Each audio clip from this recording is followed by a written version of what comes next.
години соработуваме со општина Валандово, со тоа што имаме организирано неколку настани во Валандово и тука во Струмица имаме добиено нивната поддршка како општина.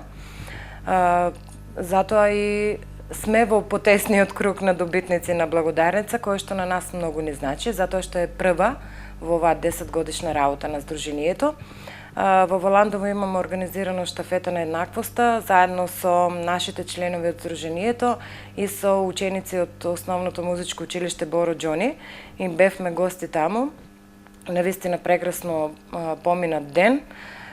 Градоначалникот на општина Валандово Перо Костадинов честопати е учесник на нашите настани во Струмица и навистина ми е мило што добивме благодарница за реализација на настани кои ја подигаат јавната свест за прифаќање на лицата со попреченост во општеството. Рече дека ова е прво вакво признание за Сдруженијето. Да. Очигледно дека локалната самоуправа, односно локалните самоуправи знаат да ги вреднуваат позитивните настани кои што се случуваат. Меѓутоа, има ли поддршка?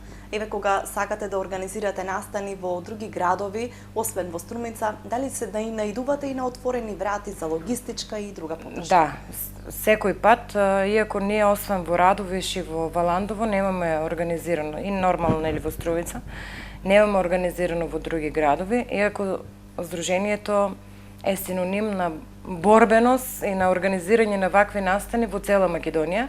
Значи ние имаме пријатели на Сдруженијето од цела Македонија кои што еве секој пат се присутни на нашите настани кои што ги организираме тука во Струмица, а и ние со дел од членовите одиме на настани на кои што тие ги организираат во Скопје или во Штип. И навистина ми е мило што соработката меѓу Сдруженијата, односно меѓу нас родителите е одлична и заедно се бориме нели за поголема инклузивност на нашите деца во општеството.